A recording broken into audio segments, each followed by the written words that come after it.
Hi there, Virgos. Welcome to your December 2017 tarot reading. So I have some messages that I need to convey to you, and I feel like this video might run a little bit longer, mainly because the messages are a little bit convoluted. Okay, so I'm going to try my best. And while I'm doing that, we'll get the cards shuffled out for you for this month. So first of all, they mention here very, very strong protection. You have some spirit guides, passed away loved ones from the paternal side of the family who are trying to come into the picture and communicate with you. And one of the messages that that came out strongly through this is they're saying that you were given the right preconditions to thrive, to flourish. Once you achieve that apex of your potential, it's almost like some of you are coming into the month of December, almost there, almost at the apex of your ultimate achievement, of your ultimate potential. And so you're meant to be there so that you can also be the catalyst so that other people can thrive, other people can flourish, so that you can uplift people in some way. And I'm also feeling some of you are just like, well, that's not me. I was, given the short end of the stick. I had a lot of responsibilities dumped on me at a very young age. I've had to take care of a lot of people. And I feel like many of you found yourself, at a young age where you were always the responsible one. And because of that, parents expected a lot more from you rather than your siblings. And it almost felt like, it was like double standards, right? And then others, you were always a lot more emotionally more mature than your peers. And so you felt like you had to sit through very tedious, very superficial conversations. And you felt like the friendships just didn't bring you that sense of emotional homecoming, emotional satisfaction, emotional embeddedness. And it can feel very, very lonely being a Virgoan child coming into the world where we feel like we couldn't connect with our siblings. And then going out into, school, into the public space where we feel a little bit like we couldn't connect emotionally with our friends, our peers, people that are in our same age group. And then you find yourself, inevitably as an adult, and in every work environment, you outperform the people around you. And you're like leaps and bounds ahead of them in terms of your personal sense of work ethics, in terms of your personal sense of responsibility. And you might see some people reneging on their responsibilities, but getting ahead in life, reneging on, just like cutting corners, or people that talk really big, but when it comes down to how much do they really know, they might not be able to deliver. And you see them succeeding, you see them making strides in their professional life and making, really positive, professional upgrade. And you're just like, how is all of this fair? And so going back to the first message that I mentioned, you are given the right types of nourishment so that you can grow. And I'm given an image of a tree. And if you think about a tree, it needs to basically get battered left and right by wind, by, inclement weather, by rain, by whatever adversity the universe decides to throw at it, so that it can form a very, very strong, trunk, so that it can form strong limbs, so that it can, continue to thrive and flourish and provide shade for everybody else. And so is it, fair to compare us to the tree? But I feel like the right nourishment is the right amount of love, is the right amount of opposition, is the right amount of challenges, so that you can grow to the most, the optimal human being that you can be. And the right amount of nourishment in your mind has always been, love, affection, acceptance, justice, right? Like all of these things, that these really high moral ideals that you believe in. But when a life is too smooth, too easy, it can make people very, very complacent, sometimes lazy, sometimes, taking things for granted, kicking up their feet, coasting through life, cutting corners. And who knows, they might still get ahead. But the point here is that you have to really think about what is the right types of nourishment that we can give to another person. Is it all going to be a bed of roses where they have no problems in their life and hope that they won't come out complacent and lazy and, taking things for granted and feeling entitled? Or do we have to throw a little bit of opposition in the mix so that they can they can become somebody who is emotionally strong, physically strong as well, and someone who is able to, be resourceful because of some of the challenges they've had to deal with? Or they could, grow up in the face of opposition. It makes them, or it forces them to be a lot more clear-minded about what they believe in, defending their values and standing up for integrity and honor and all of those high moral ideals that you believe in. So, having said that, here's what I'm feeling. I'm sensing that this is a month where you kind of really look at and really, really look at, where did I come from? What environment did I grow up in? And how has it made me the person that I am today?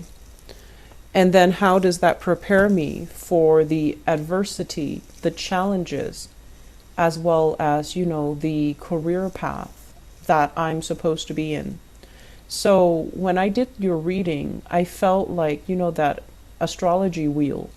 And the fourth house, which is about family, your roots, it's a psychic house.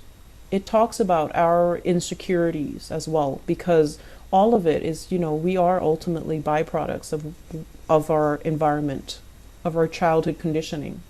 And then in the opposite spectrum, in the opposite, the polar axis of that is the 10th house, which is your career house, how you make yourself known in the world, how you portray yourself in public, how you want other people to perceive you. And so if there are sore spots in your family sector, you need to take care of them. Otherwise, you're going to spend the rest of your life trying to compensate. So for example, if there was a very intense lack of affection in the household, you're going to go through life in your 10th house, not really knowing, how to command, not really knowing how to achieve compassion and respect for the people that you lord over, or the people that work with you, or the people that work for you. There's also, elements of abuse of power.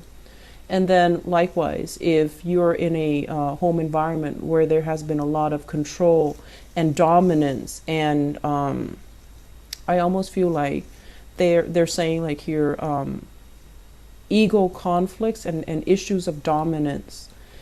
If we take that energy into the public space, and if we haven't healed from that and we take that into the public space, there is going to be tremendous abuse of power. So I want you to think about these things, okay? And then I'm going to go into the reading now. Think about those things, and we're going to talk about how everything ties in together, okay? So let me talk about you guys. First of all, we have here the Justice card.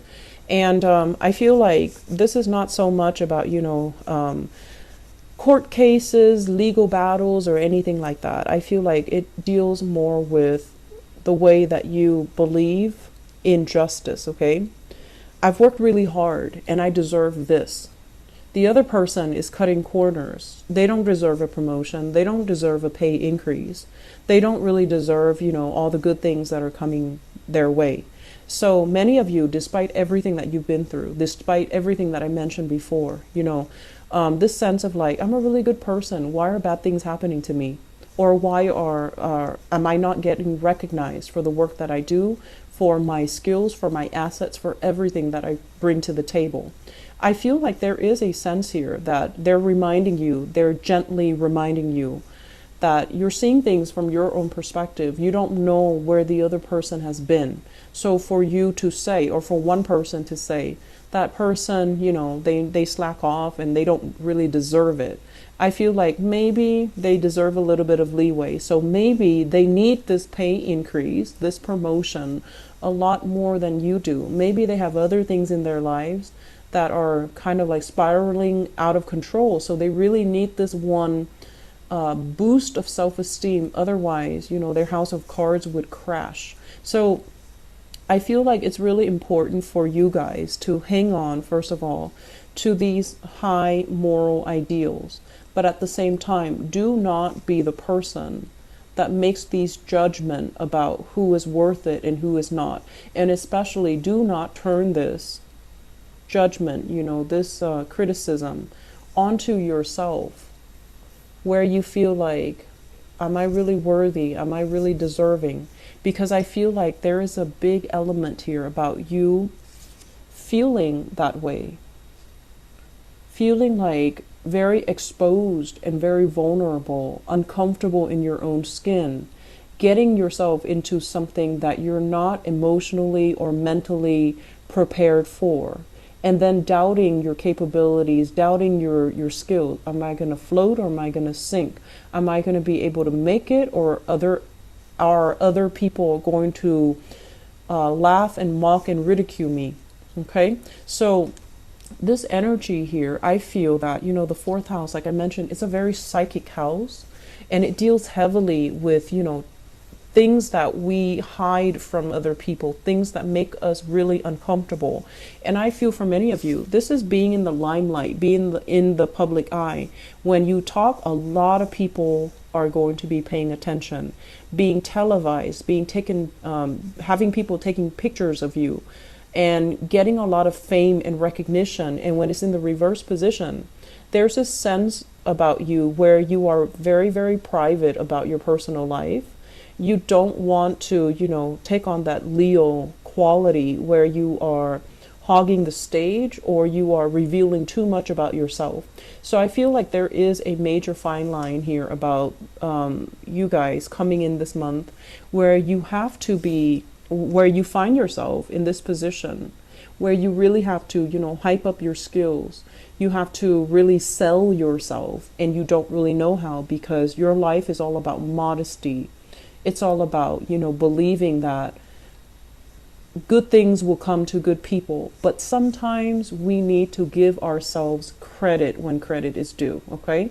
So if you meet somebody new and you want to impress them, you want to land that job, you want to get that loan, you want to get that grant, get that funding, you need to hype up your skills and your assets. You need to stop being bashful. You need to hype up, the adversity. Where have I been? What, situations have I had to overcome to get myself where I am right now?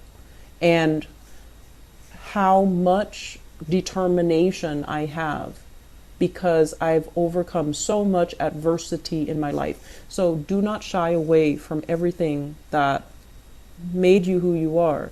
Do not shy away from disclosing your past, because in the process of disclosing your past, even if something is might have been very painful, I feel like it's a very healing process, and it will allow you some insight, some wisdom into why things had to happen the way that they happened. They happened because you needed to have that sense of adversity at that age so that it can shape you to be who you are today. So I honestly feel like, this is a month where if you don't believe in magic, if you don't believe in, everything happens for a reason, you're going to come out of this month, and especially at the end of the Mercury retrograde cycle, December 23rd, you're going to come out of it thinking, I'm still alive and life is great and, everything is magical. And so I feel like there is a fairy tale ambience that is happening through this entire Mercury retrograde cycle. You're going to come out of it with all the fog lifted, questions that were unanswered, things that were very unclear, people deceiving you, things that you might have felt like there's something up, but I can't really put my finger on it. All of that is going to clear up, and you're going to know exactly what happened and where you stand with people. So we're coming, out of this Mercury retrograde cycle with a lot more clarity, with a lot more, I want to say, insight into other people. Why did this person say it like this? Why did this other person not say anything? Who are my allies? Who's there for you? Who's telling the truth? Who has my who is supporting me, and who's really, working against me? Who do I need to leave behind, and who is really showing their true colors? So I definitely feel that, you are a really, really good judge of character.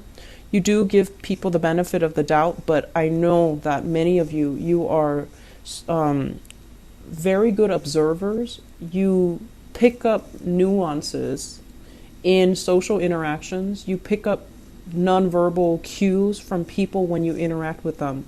And you always have really strong intuition about people because you have an eye for detail. But a lot of the times, the self-doubt, I could be wrong. I saw this, but I could be wrong. Or I felt this, but I could be wrong. Listen to your intuition, because I feel like it's never failed you in the past.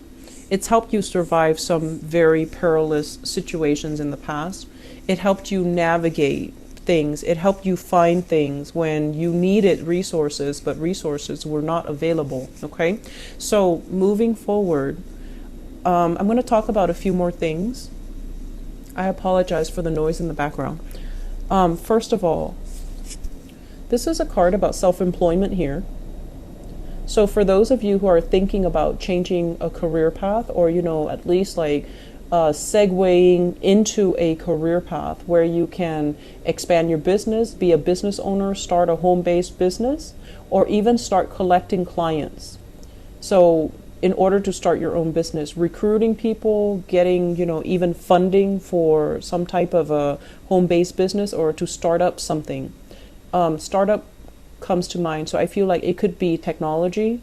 And I feel like for those of you who are not heavily, technological, you might need to employ other people to work under you.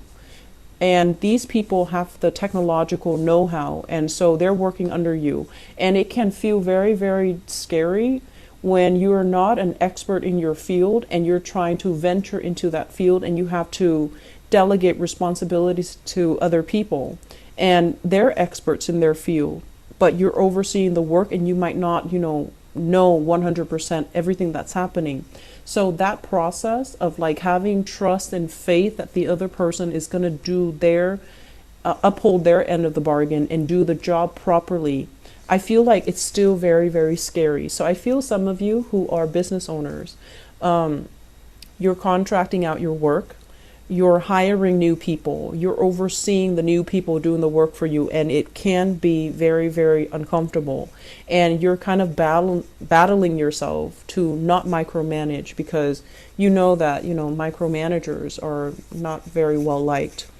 And then you also know as well that if you breathe down their shoulders, they're going to be resentful, they're going to be up in arms. But you also know that you have to give them, incentives for them to work fast. You also know that you can't give them way too much leeway, because then they're going to feel like they're self-employed and they're going to work at their own pace. So trying to find this middle ground where we don't micromanage other people, but we don't at the same time become an absentee boss and just let the workers run the ship. I feel like it's a very, very fine line, and some of you need to find a way to rectify the situation. And I would say that, the best policy overall is to be very strict in the hiring process. Who you bring on board, do they have good recommendations? Doing that to begin with is going to save you a lot of trouble. So you're in the process of experimenting, and I feel like it's kind of like at the later stages of this process of experimentation, because you've already got some things finalized and you're already on track to recruiting possibly the best of the best and people that you trust. So I feel like there will be a lot of opportunities for collaboration. I feel that there will be opportunities, for leisure time, mainly because other people are doing the work. And you're not going to be terribly busy, so you definitely have enough time to start a new venture, to start a new business, to do something on the side to create money for you. Look into the stock market, look into, investment opportunities, and, studying something that you've wanted to undertake but didn't have the time in the past, okay? So moving into this month, there is going to be a major, major change and a major overhaul in your financial situation. We have here the Four of Pentacles and an Eight of Pentacles right on top of each other. So this is kind of like releasing something that is very security oriented, something that we were very, very fearful to let go because we feel like, what's the alternative? Once I let this go, what else is going to be in store for me? Am I going to be the same? And in the process of letting it go, I feel like there's a doubling in income. So for some of you, this could also be like mortgages, selling property, selling things that you don't need, putting things even online, and getting rid of things that are really, clogging up your life, that are really bogging you down emotionally and physically, okay? Getting rid of things. So I do feel like a huge income jump here. So if you are adamant about, looking for work, because this is all about sending pieces of yourself out into the universe, either through resumes, through CVs, through some type of especially online nowadays, online job recruitment portals. I do feel that it's going to allow you, the steps to get there so that you can double your income, so that you can achieve a lot more job satisfaction, have a lot more free time, even reducing the amount of hours that you work so that you can work and not feel pressured. So I feel that there is a process here of separation from a specific environment, releasing expectations and, releasing control in a situation. And once you are able to do that, you're going to breathe so much better. You're going to feel this burden, alleviating from your chest, and you're going to feel very, very, very happy and secure, okay? I feel as well, I mentioned earlier, I do feel a very strong maternal, paternal vibe, especially with this Nine of Pentacles. If you are at a point where career and work and money is flowing well, and you don't have to worry about, how you're going to make money, living from paycheck to paycheck. You don't have those concerns anymore. The major concern, I feel, is going to be family related, okay? And you're going to have to also relinquish control. Don't be the one person that comes to everybody else's rescue. When they mess up, let the other person deal with the consequences, okay? This is how we teach accountability, and this is how we teach someone to understand actions and consequences. So this is a card kind of like, control. A lot of the times we intervene, we step in for somebody. It's also because we want to be involved in that situation. We want to control the outcome in that situation. And we also have this, this latent inability to trust that the other person can do it the right way. So it boils down to control. And once you relinquish that, once you let somebody, step up to the plate, take care of things when they go awry so that they can work on their problem solving skills, so then they can work on critical thinking skills, so that they can learn to be self-sufficient and to be as well resourceful. It's going to alleviate a lot of burdens for you. So if you've been kind of like that mother hen, if you've been constantly monitoring and taking care of everything, this is the month for you to delegate. This is the month for you to sit down and really think about where you're giving your energy away, because in the process of delegating, in the process of trusting that I'm over here and the other person is in the office working, are they really working? I feel like they're working. You can trust that they're working. And so relinquishing control and allowing the other person to step up and take care of things, I feel like it's it's a major, it's difficult. And I feel like for some of you, it can bring about a lot of anxiety because you want things done a certain way. And I'm also feeling as well, it's almost like this Aquarian energy, this need to control and this need to have things a very, very, very specific way for no other reason than just because you want it a specific way. And so we have to let go of those irrational methods of behaving. Okay, so we have to let go of these things, and we have to aim for this sense of balance, this sense of harmony as well. That if we trust the other person, if we give them room and space to breathe and to thrive, that they're also going to breathe and thrive. And that pretty much, sums up the first 6 cards here. The second part of this equation here is, it seems to me like in love relationship, there are options on the table. Okay, so we have here the Lovers in the reverse. And the Lovers in the reverse is usually a situation where there are too many people interfering in a love relationship. So you have here a fire sign, Sagittarius, Aries, or Leo. And I feel for some of you, this is somebody not approving of your relationship. And they're disapproving of your relationship for no other reason than because they don't like the relationship. So it can be irrational. And then we have another person. This is a water sign, a Pisces, a Cancer, or a Scorpio. And I feel like for some of you, this is somebody in your life that is trying to move on. They're trying to exit the picture. And I'm also feeling as well, if you are debating between these two characters, if it's a situation where both of them are involved, I feel like the fire sign might be a more truthful, honest, stable relationship partner. I'm going to go into your love reading in a little bit, but I feel like this reading is very, very loaded, okay? It's loaded with messages, and I feel like it's very, it's forcing you to really think about, some of the things that you have grown up believing about yourself. Are you lovable? Are you worthy of all these good things that are coming to you? And I also feel as well, it's forcing you to re-examine some things in terms of, you've had to deal with a lot of difficulties at a young age compared to your siblings, compared to your peers, like I mentioned. And these are character building life events that shape you into the person that you are right now. And so if there are grudges, with siblings, with family members, if you're holding grudges, you need to let them go. You need to release them, because these people form kind of like a soul contract. They're here to help you get where you are today.